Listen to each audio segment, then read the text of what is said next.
Readings from A Course in Miracles. Readings from the text. The altar of God.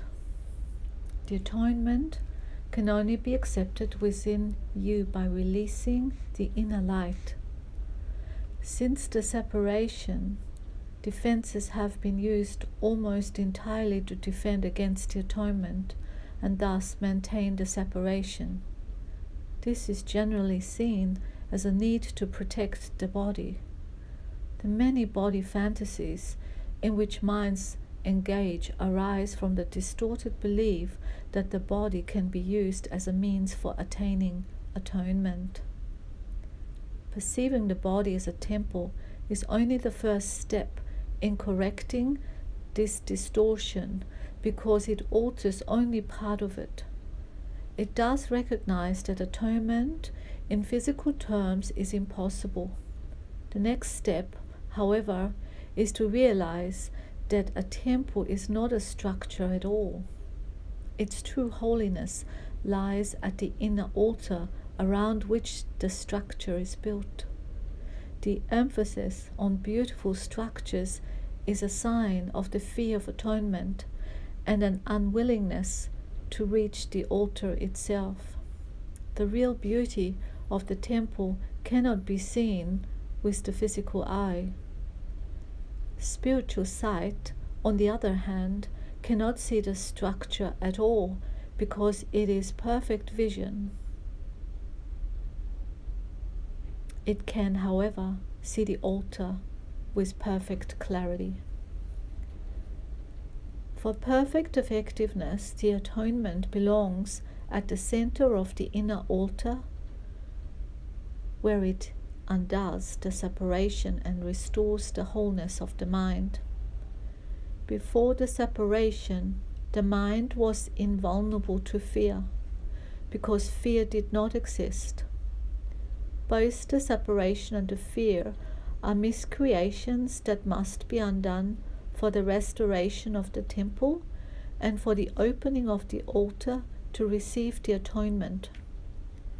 This heals the separation by placing within you the one effective defense against all separation thoughts and making you perfectly invulnerable. The acceptance of the atonement by everyone is only a matter of time. This may appear to contradict free will because of the inevitability of the final decision, but this is not so. You can temporize and you are capable of enormous procrastination, but you cannot depart entirely from your Creator, who set the limits on your ability to miscreate. An imprisoned will engenders a situation which, in the extreme, becomes altogether intolerable. Tolerance for pain may be high, but it is not without limit. Eventually, everyone begins to recognize, however dimly, that there must be a better way. As this recognition becomes more firmly established, it becomes a turning point. This ultimately reawakens spiritual vision, simultaneously weakening the investment in physical sight. The alternating investment in the two levels of perception is usually experienced as conflict, which can become very acute. But the outcome is as certain as God. Spiritual vision literally cannot see error and merely looks for atonement. All solutions the physical eye seeks dissolve. Spiritual vision looks within and recognizes immediately that the altar has been defiled and needs to be repaired and protected. Perfectly aware of the right defense, it passes over all others, looking past errors to truth.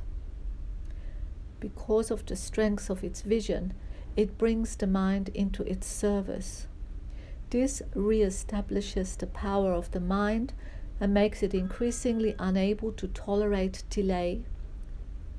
realizing that it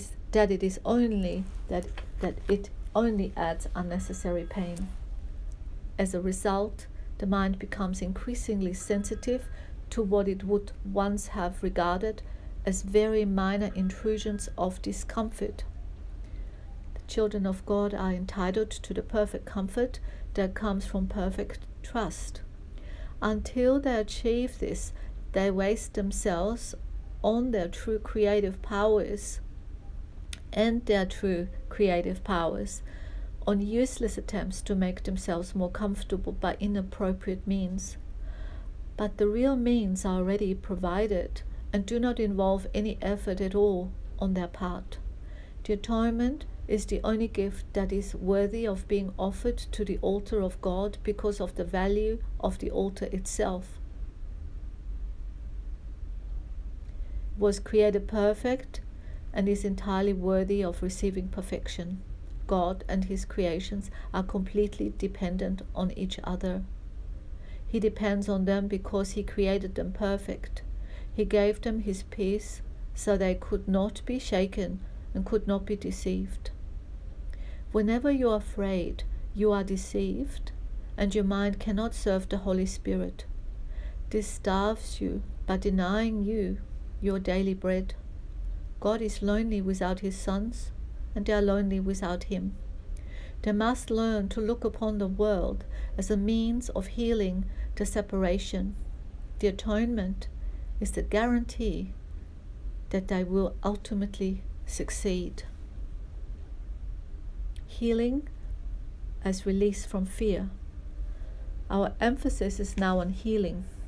The miracle is the means, the atonement is the principle, and healing is the result.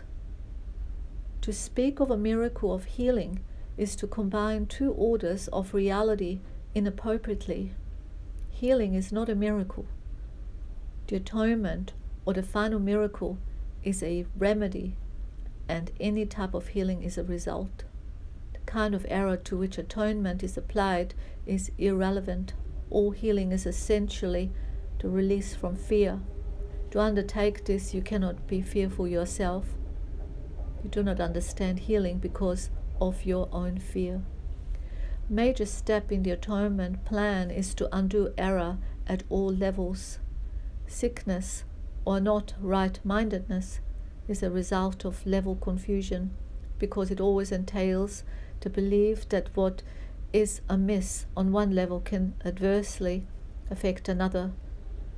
We have referred to miracles as the means of correcting level confusion, for all mistakes must be corrected at the level on which they occur.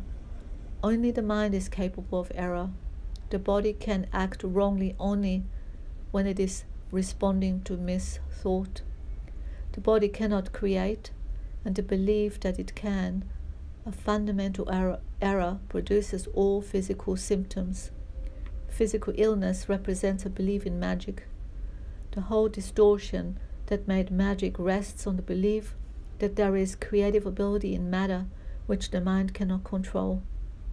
This error can take two forms. It can be believed that the mind can miscreate in the body, or that the body can miscreate in the mind. When it is understood that the mind, the only level of creation, cannot create beyond itself, neither type of conclusion need occur.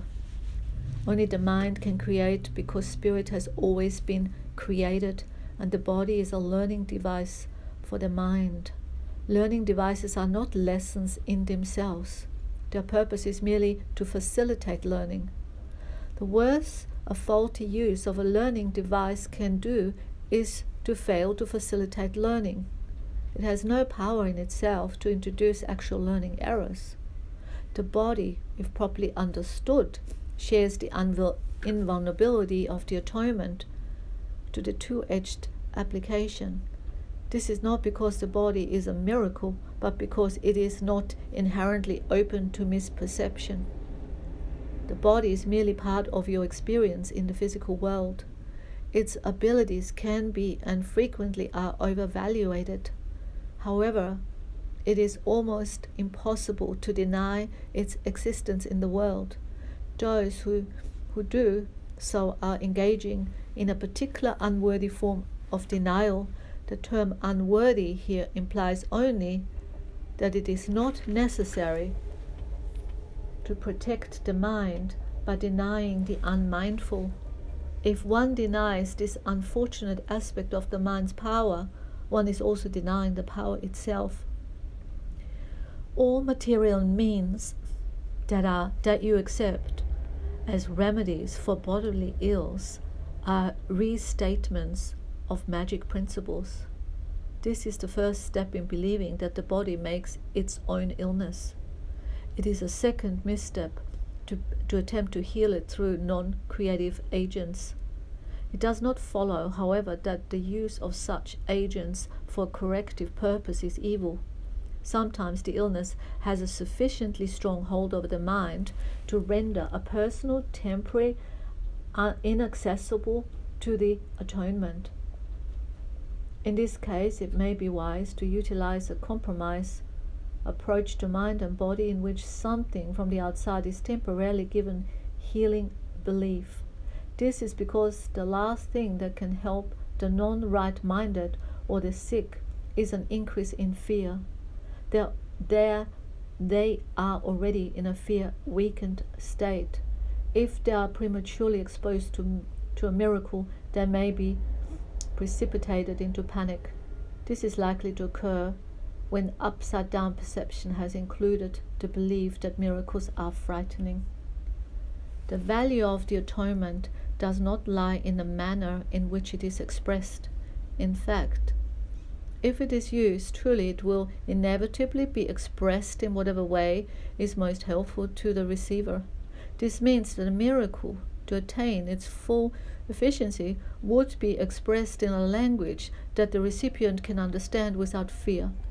This does not necessarily mean that this is the highest level of communication of which he is capable.